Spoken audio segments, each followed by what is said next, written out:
All right, we're in the Richmond lobby and we're gonna go see the laundry room. So when you leave the elevator, you take it left.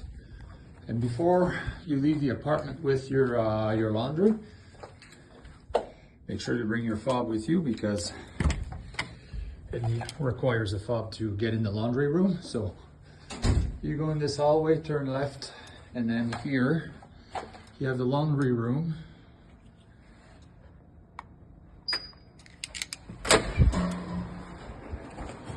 This is it.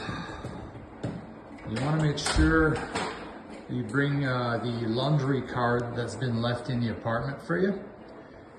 And we're going to use that machine here. I got my own card here.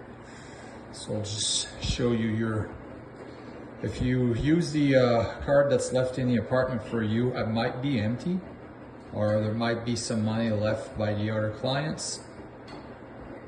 If you want to refill it, you're going to slide your card in that slot here, and that's going to show you how much there is on your card. Now, if you want to refill it, you're going to put your credit card, insert your chip card. So you're going to put your credit card here in the machine, and then complete the transaction.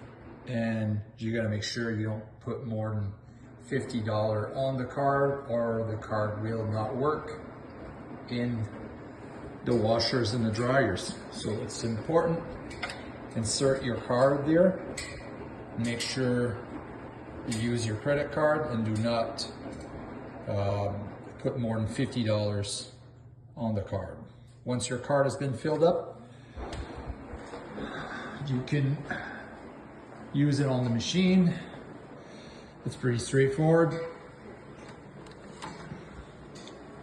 You put it on, and it also shows you your total and how much it costs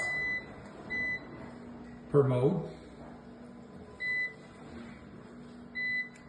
That's it.